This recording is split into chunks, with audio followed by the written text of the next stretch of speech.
Autoline Daily is brought to you by Borg Warner, feel good about driving. Bridgestone, your journey, our passion. And by Dow Automotive Systems, improving durability and increasing design flexibility with Betamate structural adhesives at dowbetamate.com. Hello and welcome to a brand new week of Autoline Daily. And over the weekend, General Motors added about 1 million cars to its recall list, and people are wondering what the heck is going on. First, GM told its dealers to immediately stop selling the Chevy Cruze with the 1.4-liter turbo engine. But GM did not give any reason why or explain what's wrong with the car. So it sure sounds serious. Also, GM expanded its recall of the Chevy Cobalt, HHR, Saturn Ion and Sky, and Pontiac G5 and Solstice to include model years up to 2011.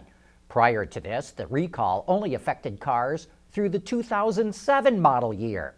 Even though the newer cars were not defective, GM shipped 95,000 defective ignition switches to dealers and auto parts stores, and some of those newer cars were repaired with the defective switches. Imagine that.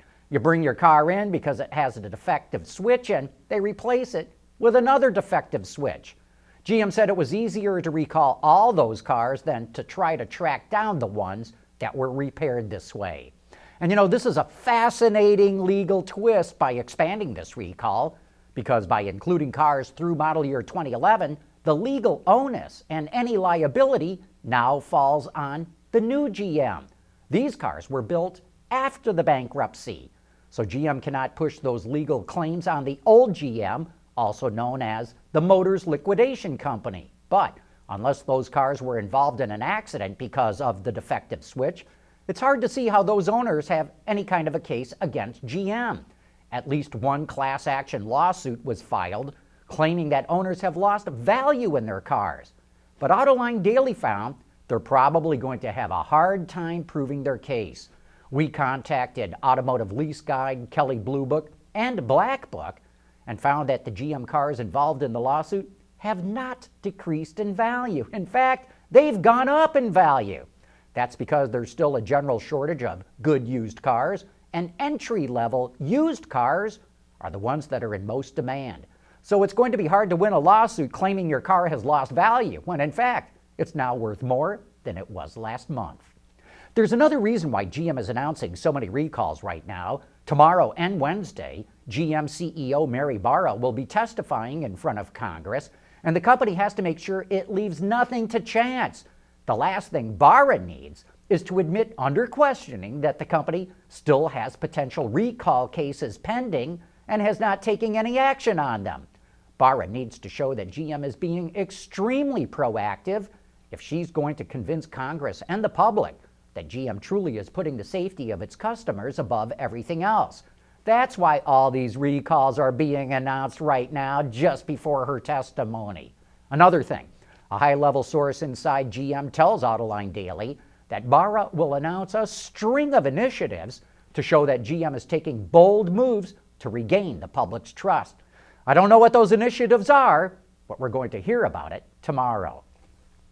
Sales of Chevy's new Silverado pickup have been disappointing so far this year, and we thought that a lack of styling difference between the new and old truck might have something to do with it. But another possible reason could be a lack of money on the hood compared to its competitors. Ram currently offers an average of nearly $6,000 per truck with incentives. That is 35% more than Ford and its F-150 and 46% more than the Silverado. GM may want to preserve its profit margins, but if sales continue to fall, don't be surprised if the amount of incentives for the Silverado start to rise. The assembly plant that makes the SRT Viper is going to shut down for a couple of months. Coming up next, Ralph Gilles, the CEO of SRT, explains what's going on. Here's one of the great things about the all-around performance of our jeweler tires. Excellent traction. Do you need a ladder? Yes, I do. Okay. At Bridgestone, our passion for performance knows no bounds.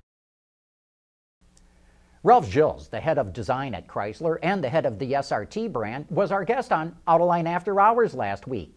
We asked him what the heck is going on with the Viper, and here is what he had to say. I'm amazed for a vehicle that sells, it's never sold more than 1,500 a year, 2,000 a year. I can't believe how much the world is writing about it. You'd think it's a 15 million unit market, and everyone's talking about this Viper, which is good. Good for us, because that means the awareness is really high. There's a lot of confusion about the car. We probably made the mistake. I said I want to sell between 1,500 and 2,000 last year. We didn't really launch any serious volume until midsummer. So we only had 6 months last year. We sold to date worldwide about 700 cars. Now, at first, it's less than our target, but the good news is we're getting 60% conquest. People that have never come to our brand ever before are considering the Viper, and that's what our research was telling us. If you put a nicer interior, if you give it a better fit and finish, we'll come look at it. And our existing owners are starting to kind of pick up steam. Our 14s are selling really quickly. We have a little bit of leftover 2013s, but most of those cars were ordered by dealers. And they were GTSs, so very high-end vehicles. Average price was about $140,000, fully optioned. And our owners are saying, no, if I want a car, I'm going to order it and wait. So that's what's happening. People are putting orders in. We actually have orders to fill our plants, but I can't do that to the dealers that already have stock. So I'm pulling back production on purpose to let this burn down. We've had a wicked winter. It's actually hurt sales. Now the spring has come. We're 30% up this month over last month already. We expected it because every year it's the same pattern, but we missed it last year. The Viper has not enjoyed a natural spring, so we're gonna see what happens. We'll get rid of the old stock to happy people. One by one, I get letters every day. People love their car. They're surprised. Why did they wait so long? So it's taking time. You can't jump up to that echelon of car and expect to sell them, like hotcakes. It just doesn't happen at that price point. The good news is we're outselling our competitors. I mean, if you look at cars in the $100,000 to $140,000 range, we're doing really well. But people think of us as a Corvette competitor. Well, we have 240 horsepower more or 220 horsepower more. It's just not the same machine. Ours is more of an exotic, something you drive on Saturdays and Sundays. You're not going to see, there's stores in Dearborn here that have 200 Corvettes in the lot. You'll never see that. You'll see 1 or 2 Vipers per dealer, and that's all that's out there. Everyone imagines they're stockpiled, and a lot of dealers have them roped off. They'll never sell them. So I'm not so worried. I mean, it could be a little better, but it's picking up steam nicely, and I'm really proud of what the car's become. By the way, you can watch that entire episode right now on our website at Autoline.tv or catch it on YouTube. Just look for the Autoline Network. And that wraps up today's report. Thank you for watching, and please join us again tomorrow.